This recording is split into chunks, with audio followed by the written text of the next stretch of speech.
एक अनजान शहर, अनजान रास्ते और अनजान समंदर का किनारा। यहाँ क्या है, कौन है, एक अनजान मुसाफिर को कुछ नहीं पता होता। ऐसा ही आकाश के साथ भी था। वो इन सभी चीज़ों से बिल्कुल अनजान था। तो ये एक ऐसा वाक़या है जो मैं आज आपको सुनाती हूँ। आइए चलें सुने इस नई कहानी के साथ। आकाश दिल्ली की एक कंपनी में नौकरी करता था। उसका घर भी दिल्ली में ही था, जहां वो अपने बड़े परिवार के साथ रहता था। घर में खूब चहल पहल रहती थी। ये समय अब से पहले का था, यानी 6 साल पहले का। तब लोग एज ए रूटीन अपने ऑफिस से घर, घर से ऑफिस जाते रहते थे। ज़्यादातर काम ऑफिस जाकर ही होता था। एक दिन आकाश को पता चला कि उसे कुछ समय के लिए दूसरे शहर में जाकर काम करना है। ये काम कुछ दिन वहाँ के ऑफिस और कुछ दिन वर्क फ्रॉम होम करना था। ऐसा आकाश के साथ तो पहली बार हुआ था। कंपनी ने उसके रहने और खाने का इंतज़ाम भी कर दिया था। खैर, आकाश ने सोचा वर्क फ्रॉम होम यहाँ से दिल्ली में रहकर बिल्कुल भी नहीं हो सकता था। कई भाई बहन और माता पिता वाले बड़े परिवार में हमेशा चहल पहल रहती। ऐसे में काम करना मुश्किल सा था। अब आकाश 1-2 दिन बाद ही जाने वाला था। 1-2 दिन बीत जाते हैं और आकाश अब उस शहर में पहुंच चुका था। कम आबादी वाला ये एक छोटा सा शहर था, जहां दूर दूर पर मकान बने थे। इनमें कई मकान काफ़ी पुराने थे। वो अपने ठिकाने पर पहुंच गया। उसे एक 1 रूम सेट किराए पर दे दिया गया था। दूर दूर तक आबादी नहीं थी, बस चंद मकान ही वहाँ पर थे। आकाश को एक बात वहाँ बड़ी अच्छी लगी कि दूर समंदर नज़र आता था और नज़ारा बेहद खूबसूरत था। लहरों का शोर, काली रेत और सन्नाटा, सब कुछ अपने आप में एकदम अलग था। अब आकाश ने कमरे में अपना सामान सेट कर लिया और फ्रेश होने चला गया। अब उसे काफ़ी अच्छा लगा और वो अपने आप को काफ़ी तरोताज़ा महसूस कर रहा था। उसने सोचा कुछ देर आराम कर लेता हूँ। वैसे भी शाम घिरने लगी थी। कमरे की खिड़की से दूर समंदर नज़र आ रहा था। बिस्तर पर लेटते ही कुछ देर बाद उसे नींद आ गई। इसी बीच अंधेरा भी हो चुका था। लगभग 1-1.5 घंटे के बाद दरवाज़ा खटखटाने की आवाज़ से आकाश उठ बैठा। उसने उठकर दरवाज़ा खोला। सामने टिफ़िन पकड़े एक शख्स खड़ा था।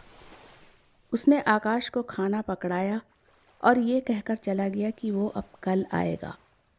आकाश ने दरवाज़ा बंद कर लिया और कुछ देर वो वहीं बैठा रहा। उसे लग रहा था यहाँ टाइम बहुत धीरे धीरे कट रहा है। कुछ देर बाद उसने खाना खाया और अपना काम देखने लगा।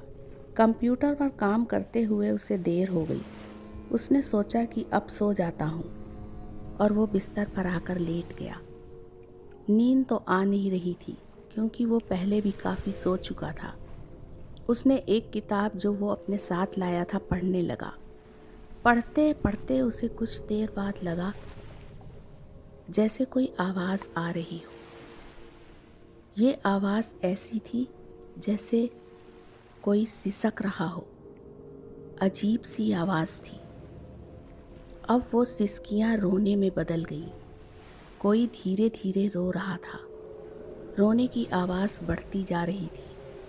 तभी एक तेज चीख के साथ आवाज़ आनी बंद हो गई। आकाश को बड़ा अजीब सा लगा। हालांकि वो डरता नहीं था और कई बार अकेले में वो रह चुका था, पर यह सब उसके लिए बिल्कुल नया और डरावना था। नई जगह होने की वजह से वो बाहर जाकर देखना भी नहीं चाहता था कि कौन रो रहा है या बाहर कैसा माहौल है। तो रात ऐसे ही बीत गई। सुबह 9 बजे उसे ऑफिस जाना था। तैयार होकर टाइम से वो ऑफिस चला गया। शाम 5 बजे वो वापस आया और ताला खोलने लगा। तभी उसे कुछ खड़खड़ाहट सी आवाज़ आई। आकाश ने चारों तरफ देखा और वो आवाज़ की दिशा में बढ़ गया। खिड़की की तरफ से आवाज़ आ रही थी। वहाँ उसने देखा एक कुत्ता मुंह और पैर से एक हड्डी को पकड़े हुए था और उसे चबाने की कोशिश कर रहा था। आकाश को उसकी तरफ देखकर अलग सा लगा, क्योंकि उसने देखा कि वो कोई ऐसी वैसी जानवर की हड्डी नहीं थी, बल्कि लग रहा था वो कोई इंसानी हड्डी थी। आकाश सोचने लगा, ऐसा कैसे मुमकिन है? ये हड्डी इसे कहाँ मिली होगी? उसे देखकर ये समझ में नहीं आ रहा था कि इस इंसानी हड्डी को वो कुत्ता कहाँ से ले आया। काफ़ी देर तक वो ये सब सोचता रहा और कमरे में अंदर आकर लेट गया। थोड़ा टाइम बीतने पर खाना आ गया। अब आकाश उस खाना लाने वाले से पूछना चाहता था, लेकिन कुछ सोचकर उसने कुछ नहीं कहा और चुप रह गया। अब वो वापस कमरे में आकर लेट गया। इसी तरह 3 दिन निकल गए और ये 3 दिन काफ़ी बिजी थे। आकाश थक जाता था और रोज़ खाने के बाद थोड़ी देर में उसे नींद आ जाती थी और वो गहरी नींद में सो जाता था। इसी तरह करते करते कुछ दिन और निकल गए और आज संडे था, छुट्टी का दिन। आकाश ने सोचा आज वो समंदर के किनारे बीच तक जाएगा। इतने दिन से उसे टाइम ही नहीं मिला था और वो आसपास घूमने का मौका गंवाना नहीं चाहता था। आज तो टाइम ही टाइम था। सुबह का नज़ारा बहुत अच्छा था। बाहर खुली हवा में आकाश को बहुत अच्छा लग रहा था। दिल्ली की भीड़भाड़ और शोर शराबे से दूर ये जगह बिल्कुल अलग थी। काफ़ी देर तक वो वहाँ टहलता रहा। 2 घंटे घूमने के बाद वो वापस आ गया। उसने सोचा शाम को भी घूमने जाऊँगा, क्योंकि हो सकता है सनसेट का समय और भी खूबसूरत दिखाई दे। तो दोस्तों, कुछ जगहें अजीब होते हुए भी अट्रैक्टिव और ख़ूबसूरत लगती हैं और वहाँ घूमने और कुछ जानने की चाहत होती है। ऐसा ही आकाश के साथ भी था। शाम 5 बजे आकाश बाहर घूमने निकल पड़ा। चलते चलते वो समुंदर के किनारे पहुँच गया। सामने पानी ही पानी और लहरों का शोर था। आकाश वहीं किनारे पर बैठकर एकटक लहरों को देख रहा था। ऐसे ही बैठे बैठे उसे काफ़ी देर हो गई। उसने सोचा अब चला जाए। यही सोचते हुए वो सामने देख रहा था, तभी वो चौंक सा गया और उसे अपनी आँखों पर यकीन नहीं हुआ। ये उसने क्या देख लिया? कुछ पल पहले उसने समुद्र की लहरों के बीच एक काला साया देखा, जो बीच समुद्र में दिखाई दे रहा था। आकाश ने चारों तरफ देखा, कहीं कुछ नहीं था सिवाय काली रेत और समंदर का पानी। उसे अब कुछ कुछ डर लगने लगा और वो वापस जाने में ही उसने सोचा यही अच्छा होगा। अब आकाश जल्दी जल्दी कदम बढ़ाता हुआ आगे बढ़ता चला गया। लहरों के शोर के बीच में उसे पीछे से धीमी हंसी की आवाज़ आने लगी। लग रहा था जैसे कोई उसके पीछे पीछे आ रहा हो। अब आकाश लगभग भागने सा लगा और वो वहाँ से जल्द निकलना चाहता था। पीछे पता नहीं कौन उसका पीछा कर रहा था। शायद वो सन्नाटे भरा हुआ किनारा भुतहा था। दरवाजे के पास पहुंचकर उसने सांस ली। उसकी सांस ज़ोर ज़ोर से चल रही थी। उसने जल्दी से दरवाज़ा खोला और कुंडी लगाकर कुर्सी पर बैठ गया।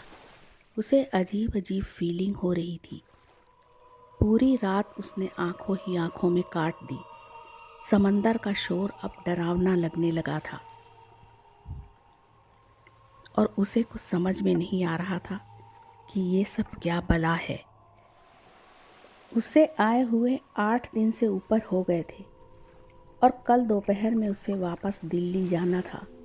सुबह उठकर उसने सामान पैक किया और ऑफिस चल पड़ा। उसने सोचा काम निपटाकर वहीं से मैं वापस चला जाऊंगा, क्योंकि अब वो दोबारा उस भुतही जगह पर नहीं जाना चाहता था।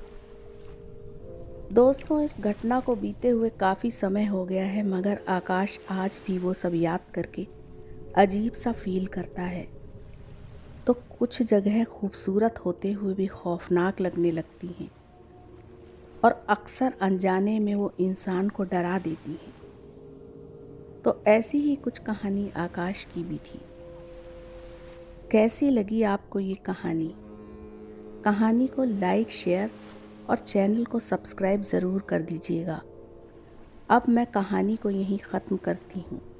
अगली कहानी के साथ जल्दी ही हाजिर होंगी। तब तक के लिए मुझे इजाज़त दीजिए।